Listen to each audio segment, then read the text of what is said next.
माँ का प्यार ही कुछ ऐसा होता है। करीब 1 घंटे से अधिक समय से ट्रेन एक छोटे स्टेशन पर खड़ी थी।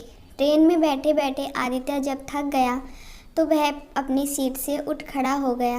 वह पता लगाना चाहता था कि आखिरकार ट्रेन इतनी देर से एक ही जगह पर क्यों खड़ी है। वह अपनी सीट से उठकर गेट के पास गया। उसने बाहर देखा कि यहाँ तो बारिश हो रही है। फिर आदित्य वापस अपनी सीट पर जाकर बैठ गया और अपने सिर के नीचे बैग रखकर लेट गया।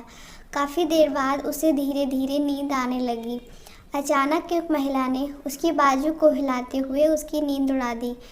वह उठकर बैठ गया। इसी बीच उसकी नज़र एक अधेड़ उम्र की महिला पर गई। वो मैले कुचैले और गंदे कपड़े पहने हुई थी और उसका बैग भी उस महिला के हाथ में था। ट्रेन स्टेशन से बाहर निकल चुकी थी और अपनी रफ्तार पकड़ चुकी थी।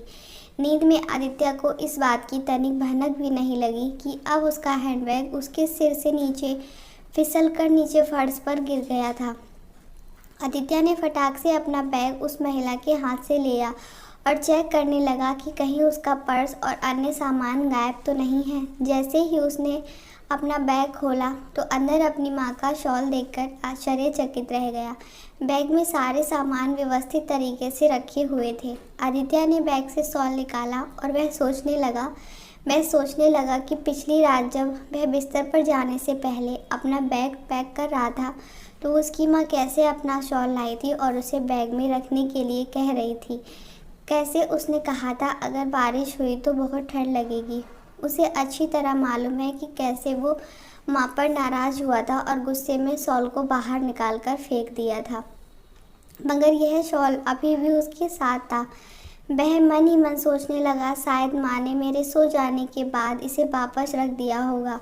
कुछ वक्त बाद जब आदित्य पानी लेने उठा तो उसने देखा कि उसका शरीर तो बुखार से गर्म हो रखा है।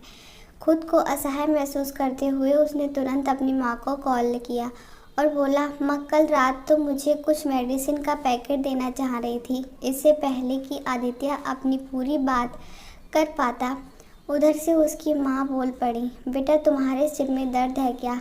आदित्य कतई जाहिर नहीं करना चाहता था कि उसके बुखार के बारे में जानकर उसकी माँ बेवजह परेशान हो, इसलिए उसने कह दिया, हाँ माँ।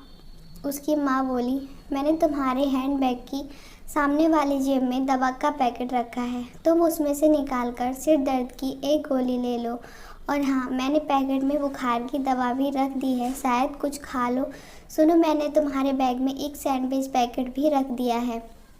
आदित्य कुछ घंटे बाद सोकर उठा तो पहले से काफ़ी बेहतर महसूस कर रहा था।